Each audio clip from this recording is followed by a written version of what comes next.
তাহলে আসি। আচ্ছা, যদি কিছু লাগে অবশ্যই এসে নে। আচ্ছা ঠিক আছে ভাই।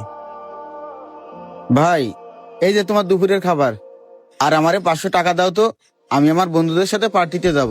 500 টাকা? 2 দিন পর পর তোকে কিসের এত পার্টি? 2 টাকা কামানোর মুরদ নেই, 2 দিন পর পর পার্টি, শুধু টাকা নষ্ট করার ধান্দা।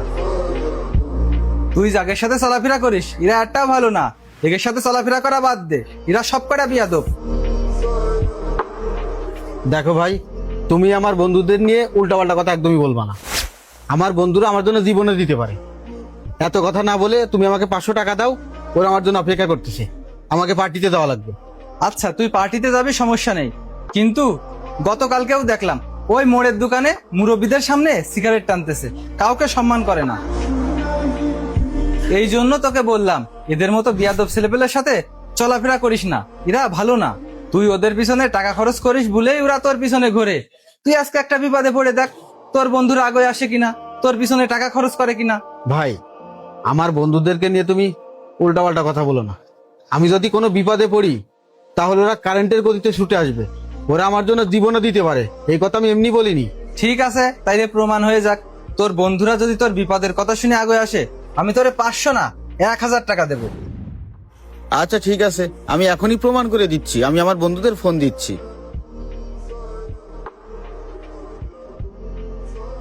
হ্যালো মারুফ। হ্যাঁ বল। এই তুই কোথায় আছিস? এই তো বাড়িতেই আছি, আজকে বের হইনি। ও আচ্ছা, শোন, আমি না খুব বিপদে পড়ছি। বিপদে পড়ছিস? কি হয়েছে? আমারে 10,000 টাকা দিতে পারবি? না রে বন্ধু, এই মুহূর্তে তো আমার কাছে টাকা নেই, যদি থাকতো আমি তোরে দিতাম।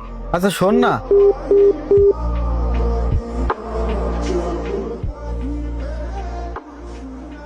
মারুফের কাছে টাকা নেই, এটাই বললো। হ্যালো মাসুম। হ্যাঁ বল।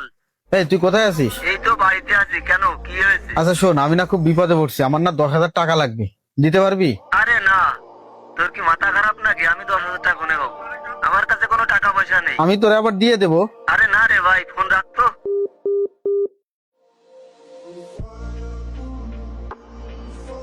ভাই, ওদের কাছে টাকা নেই, ওদের কাছে যদি টাকা থাকতো তাহলে অবশ্যই আমারে দিত।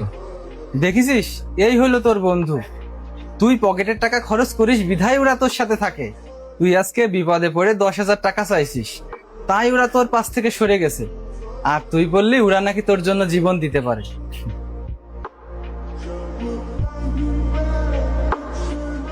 ভাই আসলে এরকম কিছু না, ওদের কাছে যদি টাকা থাকতো তাহলে অবশ্যই আমার বিপদের সময় ওরা টাকা দিত। ওদের কাছে তো টাকা নেই, তা ওরা আমার কিভাবে দেবে?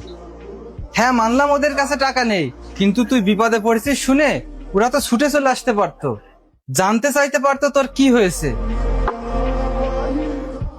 আরে তুই বন্ধু তো কেমন হয় দেখতে চাস? আমার বন্ধু আব্বাসকে ফোন দে, ফোন দিয়ে বল তোর ভাই একটু বিপদে পড়েছে। আচ্ছা।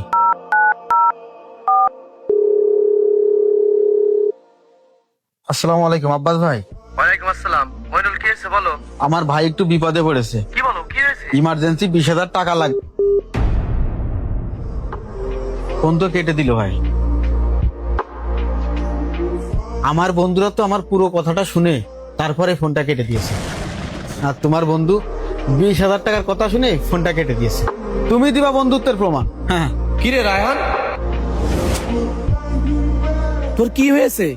কিরে মইনুল, তুই না এইমাত্র আমারে ফোন দিলি?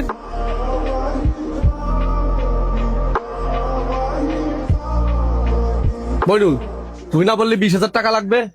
এই জায়গা 50,000 আছে, তো যদি আরো লাগে তুই আমারে বল, আমি ব্যাংকের থেকে আরো তুলে এনে দিচ্ছি তোর টাকা। আরে বন্ধু, টাকা লাগবে না, আমি কোনো সমস্যায় পড়িনি। আমি আমার ছোট ভাইকে বুঝাচ্ছিলাম প্রকৃত বন্ধুত্ব কাকে বলে। আর শোন ভাই, বন্ধু থাকা ভালো, কিন্তু এমন বন্ধু থাকা ভালো না যারা বিপদের কথা শুনে পাশ থেকে সরে পড়ে, যারা বিপদের কথা শুনে পাশে থাকে না, যারা বিপদের কথা শুনে সরে যায়। আরে এরা কখনো বন্ধু হতে পারে না, আর এটাকে বন্ধুত্বও বলে না। এখন যা যা, আমাদের দুই বন্ধুর জন্য চা নিয়ে আয়। আচ্ছা ঠিক আছে। সত্যিকারের বন্ধু সেই যে সুখে নয় দুঃখে তোমার হাতটা শক্ত করে ধরবে। যে বন্ধু বিপদের সময় মুখ ফিরিয়ে নেয় তাকে হারানো ক্ষতি নয়, এটা একটা শিক্ষা।